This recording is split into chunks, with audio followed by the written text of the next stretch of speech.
drew you to this story and these characters and wanting to explore, this tale of revenge and deception in such an intimate family setting?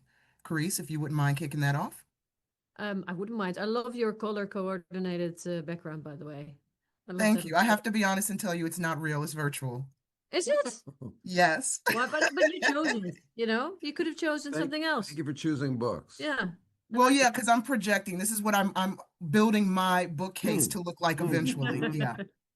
Um, I guess for me, it was attractive to play someone like a family life, like a woman like myself, who has a privilege, who has a career, has juggling with life, with kids, with the husband, with a married life, with all the cracks that are sort of underneath the surface.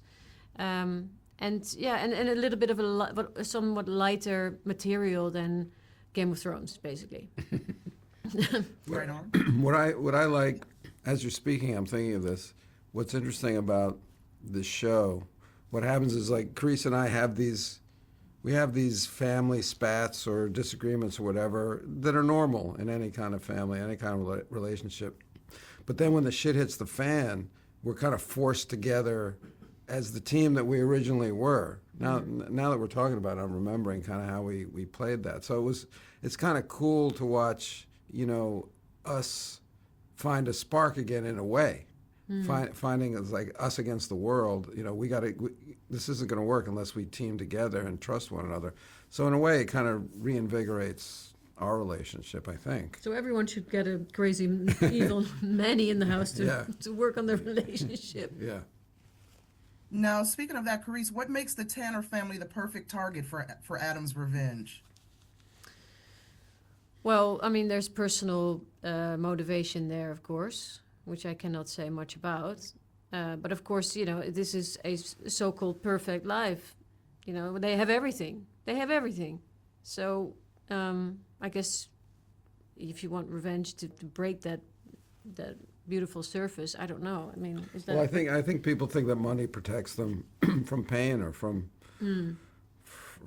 violence or whatever. And they have a lot of money. I don't think they have many fears like that. I don't think they think there are cracks to get through for somebody to get to them.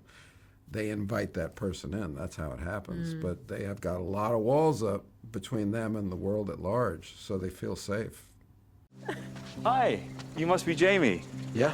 Adam, so nice to meet you. What an amazing place this is. How long have you had it? 10 or 12 years. And you built it yourself? Yeah, with my bare hands. No, there was builders and an architect. Nat was in charge. She has all the style and taste, and I have all the money. You're here to tutor Millie? Yeah, just a bit, and sort of help out where I can. I'm freeloading, really. Clearly. Well, welcome to our vacation. Adam, you're here. Your Manny showed up.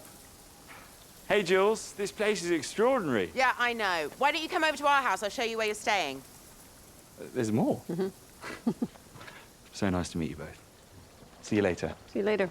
And David, what do you think audiences will find most surprising, about Malice and some of the tones and twists of this thriller?